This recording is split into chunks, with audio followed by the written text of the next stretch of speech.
Saya itu pemuja Allah yang serius. Sampean ya pemuja Allah, tapi kan kadang kurang alim. Saya ini pemuja Allah serius. Saya itu kalau ngaji, ya ngaji biasa belajar, itu sering nangis, nangis seneng. Misalnya saya baca tadi, Miftahul Jannah la ilaha illallah, lung kunci kok dikasihkan. Kita ini masuk neraka gak pantas, enggak bawa kuncinya kok masuk gitu. Harusnya kita ini masuk surga, kita kan pegang kunci surga, gak pegang kunci neraka. Maka aneh kalau kamu masuk neraka itu aneh. Coba kita pegang kunci surga apa kunci neraka? Tapi kata teman saya, suon rokok rano kunci ini. Karena tidak ada pintunya. Terus saya bilang, kamu kok tahu? Memangnya mau ke sana kata saya. Saya tidak punya rencana tahu neraka. Dan saya meskipun guyon itu serius. Bedanya orang alim sama ndak itu di situ. Kalau orang alim itu guyon itu masih benar, masih serius. Coba saya bacakan ayatnya. Ala inna awliya Allahi la khaufun alaihim wa lahum yahzanun. Terus lahumul busyra fil hayatid dunya fil akhirah. Artinya kalau mungkar nangkir dengan penampilan garang gitu, berarti ada ketakutan apa enggak? Ada. Padahal ciri utama walinya Allah tidak ada ketakutan. Makanya itu termasuk dalilnya Sayyid Muhammad. Tidak semua orang alami seperti itu, karena wali-wali itu la khaufun alaihim wa lahum yahzanun. Wah anak kiai mungkar nangkir cok tidur wedek. Iku rezeki ora kok pertanyaan tok nek konan santri piye. Lho isen wis kiai dihanjuti mungkar nakir. Malu gak kira-kira? Mesti plengane konan santri piye. Nak jawabannya gampang karena pernah ngajar tauhid. Makanya Sayyidina Ali ini ceritanya ada di kitab Nurul Dholam. Sama lihat di kitab Nurul Dholam karangannya Syekh Nawawi Banten. Itu Sayyidina Ali itu ya, andekan orang biasa mungkin ya agak-agak hasud, tapi ini wali gak boleh kamu katakan hasud. Dia itu mangkal sama Umar. Orang kok setiap orang pernah dibentak. Apa dia berani bentak mungkar nakir? Penasaran dia. Bagaimana perangnya Umar itu berlanjut enggak gitu kira-kira. Akhirnya minta, ya Allah saya minta kasyaf. Ya karena yang minta Sayyidina Ali karena mau wajah dituruti sama kasyaf. Dilihat Sayyidina Umar pas meninggal itu. Jadi hasud itu ya kadang penting asal baik. Loh betul, bahasa Kanjeng Nabi kadang la hasada illa fisnaten. Itu Nabi bahasakan ya hasad.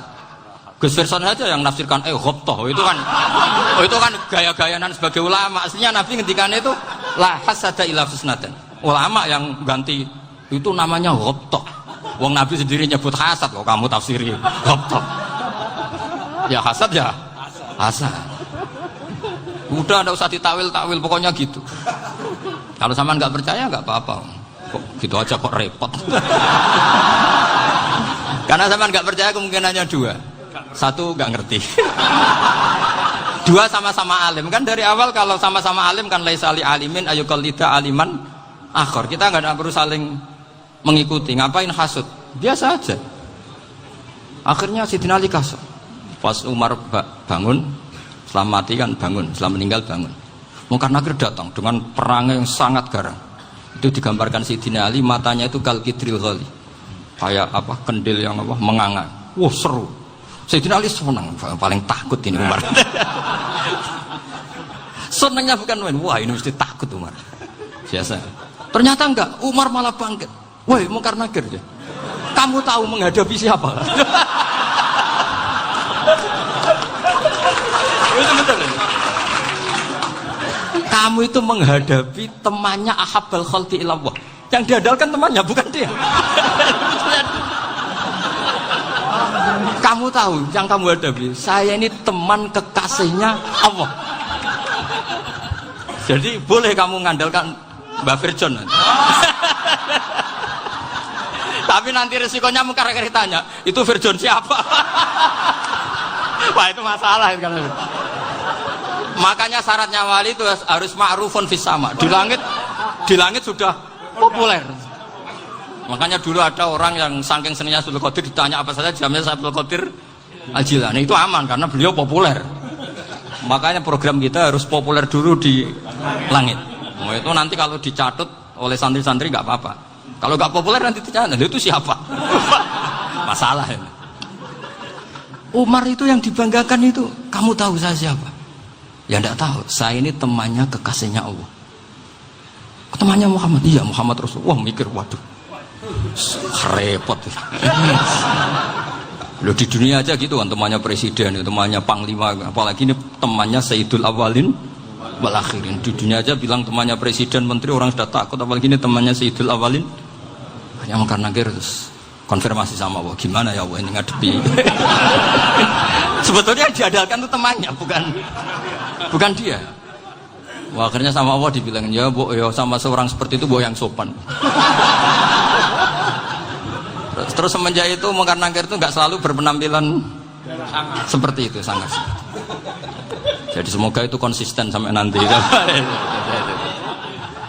Jadi kamu kalau ingin nggak takut mungkar nakir, jadi wali dulu. Karena syaratnya tadi hanya wali sing la khaufun alaihim walahum yahzanun lahumul busyra fil hayatid dunya fil akhirah. Jadi orang itu kalau ngaji itu harus khatam. Jangan semuanya kena pertanyaan. Dan kalau semuanya kena pertanyaan nanti repot. Kalau Nabi Muhammad ditanya waman Nabi juga. Nabimu siapa? Lu kan terus jadi aneh. Jadi makanya ngendikane Sayyid Muhammad semua ulama lah, enggak ada am kecuali ditaksis. Kecuali sifatnya Allah. Misalnya bikulli syai'in alim ya benar-benar bikulli syai'in. Tapi kalau am semuanya pasti ada taksis. Meskipun dalam muhawarah muhadasah biasa. Misalnya contoh gampang, istri kamu baru seneng kamu, mas nak pengen apa-apa itu lapor aku, gak apa-apa mas, mesti aku seneng gak sama lapor. Iku dia aku pengen wayo. Wah langsung jadi apa wae. Mesti apa wae maksudnya kecuali itu gitu. Padahal kalau ngomong mas sampean ingin apa saja tak dukung. Sampean bilang kepengin iku wayo. Kira-kira disetujui apa enggak? Sama seperti kita kalau punya teman akrab, wah senang omahku gak apa-apa, anggap ya omahmu dewe. Terus mlebu-mlebu kamar. Jadi tidak ada am kecuali ditaksis. Artinya kalau ada cerita bahwa orang mati pasti ngalami ditanya mungkar nakir, itu pasti ada am yang ditaksis. Itu pasti gak dialami para anbiya, para auliya. Karena ciri utama wali itu la khaufun alaihim walahum yahzanun. Kemudian saya yang mau cerita ya, supaya sampean bisa menghadapi dunia global ini, tak bawa tafsir Munir termasuk tadi. Ini saya baca ini karangannya Syekh Nawawi, karena tadi kata Mbak Firjon ngaji itu harus sama orang yang bersanad. Saya ini kalah sama beliau itu berkali-kali. Secara nasab saya harus manggil Mbah. Secara silsilah ilmu saya juga kalah lagi. Saya sering disewani sama cucu-cucu Syekhona Khalil. Kiai Siddiq itu termasuk murid dekat beliau Syekhona Khalil. Kalau itu berarti kan Gus Wirjon, Ahmad, terus Mbah Siddiq. Mbah Siddiq ngaji Syekhona Khalil. Syekhona Khalil itu pernah ngaji langsung sama Sayyid Zaini Tahlan. Berarti beliau dari Sayyid Zaini Tahlan itu baru generasi kelima. Sementara saya itu sudah ke-7 atau ke-6. Saya, Mbah Mun, Mbah Karim misalnya, Mbah Hashim, Mbah Mahfud Termas, Sayyid Abi Bakar Sato yang arangnya Anatul Tolibin, baru Sayyid Zaini Tahlan. Berarti saya ke-7, kalah lagi. Tapi untuk jadi wali biasanya cepat saya. Karena syaratnya jadi mbah itu ngalah demi putu. Jadi kalau beliau ngotot, saya dulu Gusti, saya mbahnya. Wah itu mbah yang nggak baik. Pasti jatahnya dikasihkan apa? Cucunya dulu. Makanya Abdul Muthalib itu orang yang dapat wangsit, tapi yang jadi nabi itu cucunya. Jadi dalil saya banyak. Sebenarnya Abdul Muthalib itu sudah sering dapat wangsit. Karena saya bahasakan wahyu, Nabi yang protes, enggak Nabi kok dapat wahyu. Tapi sebetulnya Abdul Muthalib itu masyhur. Kalimat-kalimatnya menunjukkan bahwa beliau itu sudah dapat wahyu kalau nanti cucunya itu jadi Nabi. Makanya senangnya bukan main Abdul Muthalib sama Rasulullah. Putu seneng, mbah seneng putu. Jadi mungkin, jadi sampean enggak usah protes loh. Yang jadi wali kok cucunya. Loh, betul. Dulu Mbah Hamid Pasuruan itu kalau Mbah Ahmad Siddiq ke sana, Mbah Hamid Pasuruan kalau manggil Mbah Ahmad Siddiq itu paman. Tapi pamannya minta ijazah ke ponaan. Apa ya gara-gara itu memang. Kalau itu masih berlaku, apa? Ngalah tadi. Kayaknya masih, apa? Hawane masih. Hawane masih. Karena melihat tren-tren langit masih gitu kayaknya masih. Masih itu. Ya. Tapi mbahnya tetap dapat jatah, tenang saja nanti. Tapi memang sebaiknya mbah itu legowo. Rasulullah Muhammad SAW itu terkenal min dzurriyyati Ibrahim. Tapi kata Rasulullah, ana dakwatu Ibrahim wa bisyaratu Isa. Aku nganti ngene iki barokah dongane Nabi siapa? Ibrahim. Jadi dongane Nabi Ibrahim ya tiba teng putu. Jadi banyak bukti bahwa jatuhnya ke putu gitu. Tadi saya di kamar sama beliau berduaan. Nih Mbah sing dadi wali di sini, aku webah. Cocokan tadi. Nah, kenapa saya akhir-akhir ini gulirkan daftar wali? Kenapa? Saya ini resah ya, orang sudah ingin dicintai pejabat, dicintai tetangga, dicintai teman. Tapi kadang-kadang orang lupa lagi dicintai apa. Makanya saya meskipun guyon, tapi ini amdan, bukan sahwan. Supaya orang punya cita-cita lagi jadi wali, ingin dicintai Allah. Kita ini terlalu lama ingin dicintai makhluk. Mbok ya naik kelas sedikit lah. Ingin dicintai Allah Subhanahu wa Ta'ala. Meskipun saya guyon, tapi tadi guyon saya tuh lebih serius ketimbang serius Anda. Karena tak pikir. Saya tuh kalau pergi itu seneng ngebis, bukan karena saya tidak punya mobil, tapi saya sering mau butuh itu supaya nggak diganggu. Karena saya tuh harus punya waktu sendiri. Kalau ngebis kan ketemu orang nggak kenal, tapi sekarang ya agak susah, banyak yang kenal. Dan susahnya lagi nggak minta ijazah, minta foto. Terus repot tuh. Mau dibenci itu umatnya Rasulullah Shallallahu Alaihi Wasallam. Mau disetujui itu sanatnya mana? Kalau ketemu orang alim minta apa? Foto. Itu nggak ada sanatnya. Nggak tahu saya itu mazhab dari mana itu. Ya mazhab milenial yang jelas itu kan. Ini tak baca ya biar dapat. Karena ini kenangan saya sama Mbak Ahmad Siddiq. Saya masih ingat betul beliau ngisi hallnya Mbak Abdullah bin Umar, berarti abahnya Mbak Hamid. Karena mbak saya itu Fatimah binti Khalid bin Umar. Kalau Mbak Hamid itu Hamid bin Abdullah bin Umar. Itu saya masih ingat betul zaman itu Mbah Hamid siap hall di Lasem itu rawuh dan saya derek mbah saya karena masih misanan datang ke Lasem. Itu beliau pas itu ngisi sama Mbah Mun. Mbah Mun masih muda, Ki Ahmad Siddiq sepuh senior. Itu beliau cerita bahwa dulu ketika Indonesia dijajah Jepang itu para kiai mimpi dibacakan ayat Khulibatir Rum fi adnal ardi wa hum min ba'di walabihim. Terus ada kiai yang tanya, takwilannya gimana? Ya nanti Jepang pulang bukan karena kita yang mengalahkan, tapi Jepang ada yang mengalahkan sendiri, meskipun tidak kita. Kayak dulu Faris tidak dikalahkan Islam, tapi dikalahkan Romawi, tapi yang senang umat Islam. Wa yauma idzi yafrahul mu'min. Itu luar biasa ulama-ulama kita. Delalah kejadiannya Indonesia seperti itu. Yaitu kita tidak mengalahkan Jepang, tapi Jepang pulang sendiri karena dikalahkan apa? Sekutu. Ya ini saya baca. Ini tidak usah dicek bacanya bener apa enggak, sudah aman apa? Aman. Karena kalau saya salah itu ya sengaja. Artinya ya sengaja saja. Ya biasa maksudnya. Saya kemarin ngisi di Pondok Peloso, di Pondok Al Munawir Jogja. Salah itu ada dua. Ada salah memang benar-benar salah. Ya, itu enggak apa-apa, bisa dimakfu. Karena mesti sangke wong goblok salah yang terus itu. Ada salah bawaan ilmu, itu repot tuh dan ini. Karena misalnya kita yang biasa belajar qiraah safah wayah sibuhu, mesti diulang lagi wayah sabuhu. Karena qiraahnya Imam Asim itu hasibah yah sabu bi fathis sin. Sementara kita kalau ngaji kitab kulino yahsib. Sehingga kita yang biasa belajar safah itu kalau baca kitab itu kayak orang bingung. Kadang-kadang yang ngaji juga bingung. Gus Pak mau di bulan pilih. Ya tepat-tepatan. Ada yang mengatakan Gus Pak bingung. Ada yang mengatakan Gus Ba alim alama, tepat-tepat nasib tadi. Karena memang ya sab'ah memang seperti itu. Misalnya kufuan itu Imam Asim baca kufuan. Tapi beliau punya murid namanya Syu'bah. Itu kalau baca kuf'an. Makanya kita itu, ini kan khataman Quran ya. Jadi saya menyinggung sedikit tentang qiraah sab'ah. Tadi beliau juga sudah tak kasih kitab saya Hifdzuna Liyadal Mushaf. Sama tak ajari latihan sab'ah. Memang angel ya. Makanya yang nggak bisa itu wong pinter. Sudah tahu angel ya nggak usah diteruskan kan. Orang menghindari barang angel itu pinter apa goblok? Pinter. Berarti wong goblok pinter. Saya tuh makanya sama orang goblok tuh respect. Jadi orang alim tuh angel apa gampang? Angel. Menghindari barang angel pinter apa goblok? Loh, orang menghindari barang angel pinter apa goblok? Pinter. Berarti wong goblok pinter. Jadi saya sama orang-orang goblok itu respect. Sudah tahu jadi orang alim angel ya barang angel ya harus dihindari. Makanya saya ini insya Allah umatnya Nabi yang termasuk yang terbaik. Amin. Karena mencintai umatnya Nabi termasuk yang goblok. Itu tidak gampang itu. Karena tadi sudah tahu ya. Seperti itu loh orang naik Panjat Pinang. Itu yang naik karena ingin hadiah. Yang nonton sudah tahu wah licin kok dinaikin mau keplodok ya. Tapi orang sepakat yang nonton juga pinter karena sudah tahu ribet kok. Tuku yang pasar kena lah apa mana. Sama juga gitu. Ngalim tafsir angel, ngalim fikih angel. Nanti karek ngaji ngerekam kan gampang. Itu pinter apa goblok? Pinter. Iya. Makanya kula niku mbok burohno ngono tok. Saya tadi dinasihati Mbak Firjon, muga-muga hati saya selamat.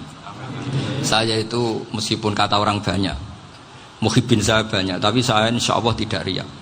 Saya itu pakai kitab namanya Tasbidul Fuad, itu karangannya Said Abdul Al-Haddad. Ketika beliau punya muhibbin banyak ditanya, bagaimana ya Habib Anda menjaga hati Anda? Jamnya Said Abdul Al-Haddad itu unik. Innama azzamu Allah. Mereka itu sebenarnya menghormati Allah. Cuma butuh sarana, dan itu saya. Jadi saya tahu sampean semua itu mencintai Quran, mencintai sunnah Rasul, mencintai hadis-hadis Rasul. Cuma sampean kan karena nggak paham, terus manfaatkan saya. Jadi sebenarnya saya ini korban. Korban. Jadi saya mau riak gimana? Korban kok mau. Bangganya di mana tuh? Coba sampean misalnya ngaji tafsir, belajar sendiri kan susah. Terkitnya susah, maknanya susah. Bahkan beli kitabnya kadang tidak kuat. Loh, untuk jadi alim tafsir itu kan harus beli kitab. Loh, saya sering belajar kitab itu jutaan. Tafsir Tobari, saya pernah beli kitab Fakhrur Razi itu berapa coba? 27 jilid. Karangannya Fakhrur, belum karangannya ulama modern, Imam Sa'rawi. Itu berapa jilid? Itu jutaan. Saya kemarin juga dihadiahi kitab Pak Quraish Shihab namanya Faidul Bari fi Syarhil Bukhari. Pak Quraish Shihab yang terkenal. Dia sering diskusi sama saya. Saya ngasih hadiah beliau ngasih hadiah saya. Oh itu harganya nggak kuat. Tidak kuat kadang di Indonesia nggak ada coba. Dan sama orang hebat menghindari kesulitan itu. Nah, kesulitan itu sebab ngaji ikut, kalau nggak paham dirukok rekamannya sudah gitu. Pinter mana sampean sama saya? Pinter sampean kan? Bikin sosis susah, beli aja kok repot kan. Makanya nggak boleh orang bilang, wah aku goblok reso tafsir, aku wong pinter. Makanya nanti kalau saya ketemu Nabi tidak termasuk orang yang mentahkir orang Islam. Kafabil mari isman ayah kira akhahul muslim. Jadi cukup orang itu dosa kalau menyepelekan orang Islam. Termasuk darani sampean goblok itu dosa. Caranya nggak darani goblok ya tadi di logika tadi. Alim itu angel. Ngendari angel itu pinter. Berarti wong bodoh. Pinter ya sudah gitu. Tapi tetap bodoh. Tapi ini satu cara untuk saya respect gitu. Coba orang yang ngaji tafsir saya banyak, mungkin ribuan. Itu sebetulnya mencintai Quran. Karena Quran adalah kitab suci yang panduannya umat Islam. Sangat mencintai Quran. Terus kemudian mereka nggak paham. Terus mencari orang yang memahamkan. Burohno lah cara jawabannya ini. Terus keren saya itu di mana coba? Lah terus mereka kurang ajarnya gini, kalau paham itu ya alhamdulillah paham. Kowe nak ngaji Gus Bae ngono tok. Tapi nek ora paham, ora nyalano akale. Mari Gus Bae nerangno cepet mulane gak paham. Ora kok nyalano teke sing lelet tuh. Oh kan Masya Allah, naudzubillah tenan. Sebetulnya tingkat kurang ajarnya tinggi Gus sebenarnya. Jadi kalau nggak paham itu kadang nggak nyalahno uteke. Kayak mau misalnya, mau mari mikir aja jelas. Padahal misalnya jelas orang mesti paham, bodoh. Paham?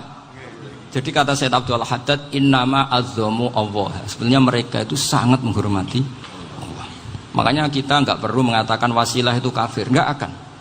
Karena orang tawasul sama Rasulullah itu ingin dapat ridhonya Allah lewat orang yang dicintai Allah.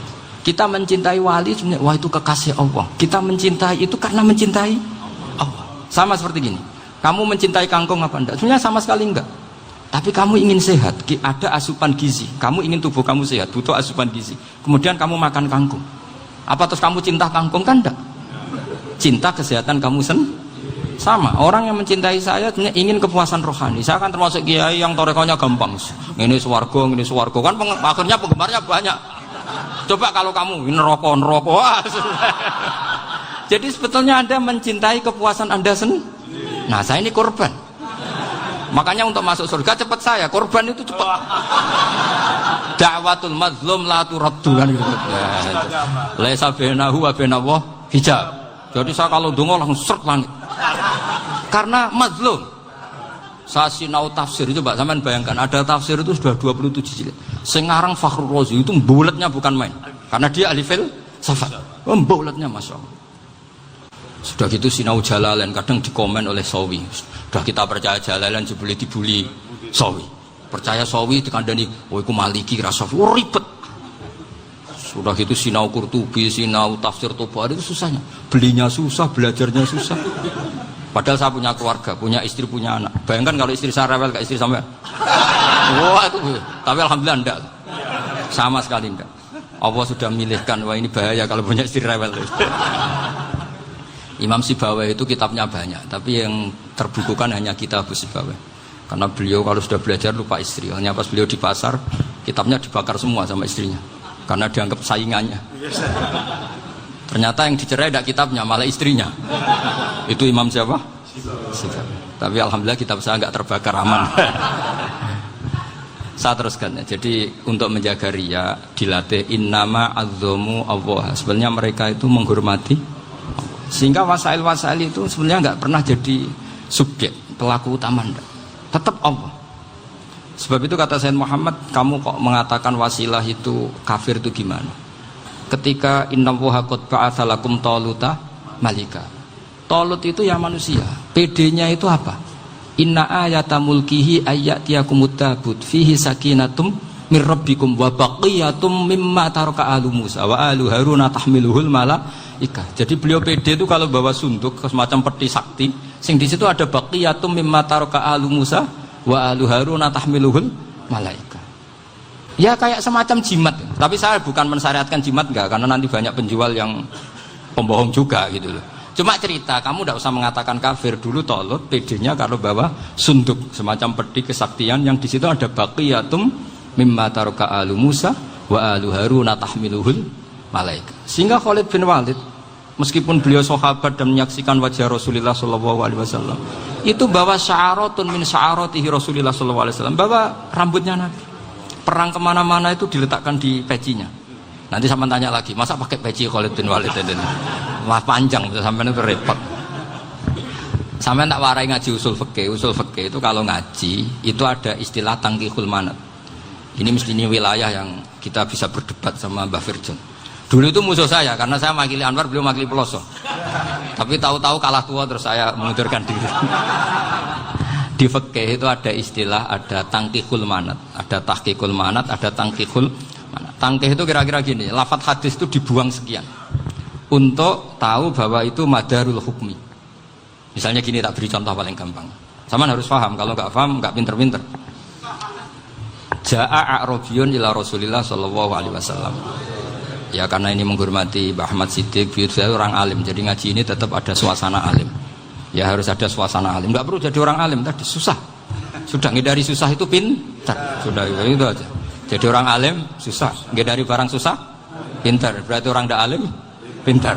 Nah, meskipun tetap sudah kita itu pegangi sampai mati nanti. Loh, jadi orang alim itu repot. Itu kata Imam Ghazali, kalau orang alim kalau mau masuk surga itu sama Allah nggak boleh. Kif, kamu nggak boleh langsung masuk surga. Coba cari umat kamu, syafaati dulu. Ya saya takut nyari sampean nggak bisa kembali. Saya tidak punya rencana itu. Pokoknya mau masuk. Golek sampean kuaduan, aduan balik raroh dewe, wah repot nanti saya. Berat jadi orang alim itu berat. Ya saya teruskan ya. Ada tangkihul manat. Ja'a a'rabiyun ila Rasulillah sallallahu alaihi wasallam. Faqala ahlaktu wa ma ahlakaka qal waqa'tu imraati fi nahari Ramadan. Ya sidang kita, saya ini rusak ya Rasulullah. Kenapa? Karena saya menjima istri saya fi nahari Ramadan. Terus kata Nabi, kamu harus bayar kafarah. Napa Nabi kafarah? Puasa 2 bulan. Wong baru 1 hari aja terjadi gitu kok disuruh puasa 2 bulan. Ya tidak kuat ya Rasulullah. Baru berapa hari saya puasa aja kecelakaan seperti itu. Apalagi kalau sampai 2 bulan. Tidak ya Rasulullah. Ya sudah kalau gitu kamu apa? Pertama ngasih makan apa? Itqu raqabah kan, pertama merdekakan budak. Tapi kan sekarang nggak ada budak makanya terus sekarang langsung puasa. Wah ini nggak bisa semua. Ya sudah ngasih makan orang 60. Kasihkan siapa ya Rasulullah? Ya orang fakir. Saya ini paling fakir. Di kampung saya ini orang paling fakir. Jadi mulai dulu orang fakir itu hubungan suami istri itu paling lancar mulai dulu. Makanya orang fakir itu anaknya banyak karena hiburannya hanya itu. Wong Ramadan aja. Coba mau ke ATM nggak punya uang, mau antri di bank nggak punya, mau apa coba? Itu mulai dulu. Ini sanatnya mutasil. Wah, akhirnya sudah sanksinya kan tadi ya idku raqabah atau puasa 2 bulan berturut-turut atau ngasih makan 60 orang miskin. Lalu kata ahli usul fikih, kata Arabi dibuang, nggak menjadi catatan hukum.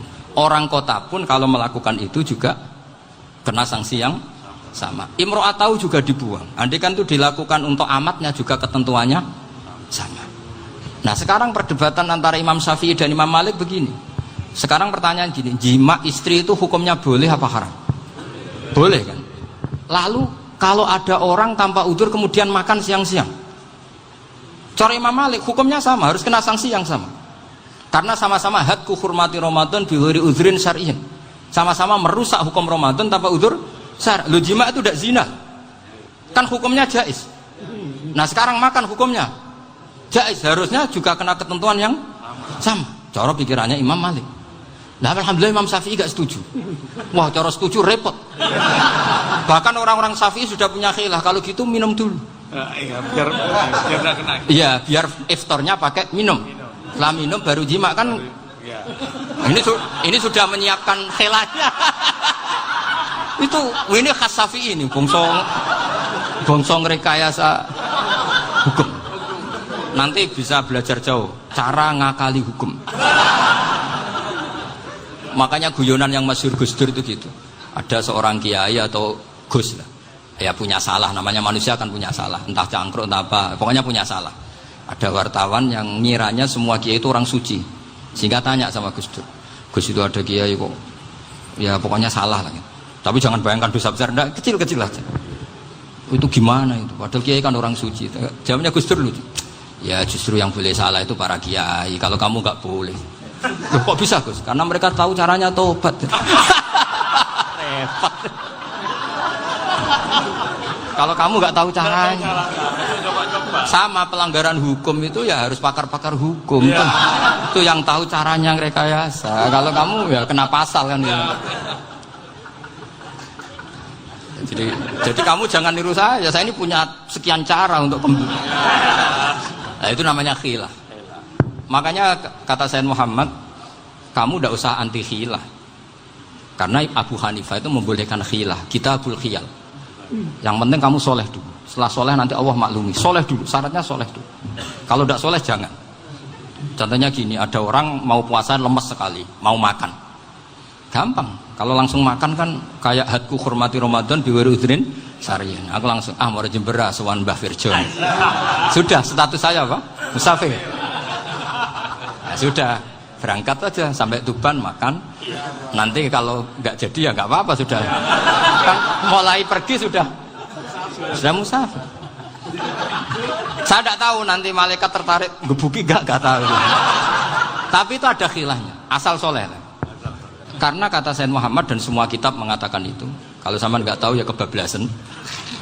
Nabi Ayub, yang nabi yang terkenal gudikan itu siapa? Ayub ya. Nah, itu yang Israiliyatnya akan seru lah. Gudikan dikukur bek kreweng itu terlalu lah kalau itu. Untuk kreweng konti, orang Arab orang kreweng itu sudah masalah itu. Singkat cerita, Nabi Ayub ketika diasingkan kaumnya itu kan nggak punya sumber makanan. Lah orang lelaki itu mulai dulu egois. Istrinya Nabi Ayub itu cantik sekali. Udah cantik, rambutnya bagus. Makanya kamu nggak usah tanya kenapa istrinya kayak banyak yang cantik. Ya, nah, warasatul anbiya nggak boleh gitu. Kalau nggak cantik ya warasatul anbiya dari segi balak. Istrinya Nabi itu semuanya cantik. Nggak usah tanya sebabnya apa, pokoknya gitu, semuanya cantik. Singkat cerita, beberapa kali istrinya Nabi Ayub itu kerja demi bisa nafkahi Nabi siapa? Suatu saat itu tidak ada pekerjaan yang cukup untuk beli roti. Satu-satunya peluang dapat rezeki itu putrinya raja itu rambutnya berondoli. Terus ada sayembara siapa yang rambutnya bagus mau dibeli. Sampai rambutnya istrinya Nabi Ayub itu dijual. Nabi Ayub tersinggung karena itu mengurangi kecantikan. Jadi lelaki mulai dulu gitu. Udah nggak urun kalau istrinya nggak cantik itu komplain. Itu khasnya lelaki. Jadi kalau kamu gitu ada sanadnya juga, tenang saja ya. Komplain ya pegawaian itu. Saking mangkelnya Nabi Ayub terus ngendikan la adriban naki mi'ata sautin. Kamu akan saya pukuli dengan mi'ata sautin atau dengan 100 cambuan. Atau mi'ata dikhtin atau mi'ata apalah sesuai konteks zaman itu. Engko namanya pecut tuku konti kok ribet lagi. Singkat cerita, akhirnya ketahuan bahwa istrinya menjual itu demi Nabi Ayub. Allah nggak ridho kalau kekasihnya yaitu istrinya Nabi Ayub wis perjuangan kayak gitu malah kena hukuman. Tapi Allah juga nggak ingin kekasihnya yang bernama Ayub melanggar sumpah. Padahal beliau sudah sumpah, wallahi demi Allah nanti tak pukul dengan 100 kali. 100 kali dengan lidi lah misalnya, contoh yang gampang itu lidi. Akhirnya sama Allah dikasih satu solusi. Wa khud biyadika dikhtan fadrib bihi wala tahnas. Ya sudah, lidi itu ikat jumlahnya 100. Terus pukul sekali saja. Anggap saja sudah 100. Iku pangeran sing wari ngakali ngono iku pangeran. Tapi syaratnya soleh. Syaratnya soleh. Jadi kalau kamu anti khilaf berarti anti ajarannya Allah di ayat itu. Wa khud biyadika dikhtan fadrib bihi wala tahnas. Itu dulu ada, ini cerita di Ithaf, ini cerita terakhir, ini sudah, sama jangan nama sudah. Terus pengumuman tadi, yang nggak pernah sepuh ngutang saya itu haram tadi. Karena tadi saya punya kewajiban di rumah yang bisa menggugurkan ya kewajiban yang lebih besar. Lebih besar itu ya tadi, bisa pernah guru, pernah sepuh, yang jelas nggak umur. Umur sampean menangkap itu, tua-tua serepet itu. Ada raja itu ganteng kaya, senengannya nikah perawan cantik. Oh, itu semua kampung mesti kenal. Mungkin digilir atau gimana pokoknya. Suatu saat ada pemuda suka sama perempuan yang di kampungnya, cantik sekali. Kemudian pemuda ini ternyata pekerja di kerajaan itu. Tiap hari ditanya, "Oh, itu yang di kampung yang cantik siapa? Mau saya nikahin gini." Wah, bahaya ini, saingannya raja. Jadi yang dibidik pemuda tadi itu saingannya. Si raja ini orang yang namanya raja kan gengsinya tinggi. Kaifatang kihuha wa qad ra'aitu qad qabbalaha rajulun. Kobok nekabi, saya itu pernah melihat dicium lelaki. Wah, gak mau, gak gelem, kadang ditambung lan wakot qabbalaha rajulun. Saya pernah melihat sendiri qabbalaha rajulun, dicium oleh lelaki. Wah, sudah gak minat raja langsung, gak keren. Suatu saat pemuda tadi nikahi perempuan itu. Rajanya marah-marah, kamu lelaki gak punya harga diri gini.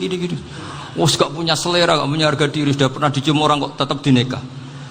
Bilang ke raja, takrif manir rojul, lelaki itu siapa? Abuha. Kamu tahu lelaki itu siapa?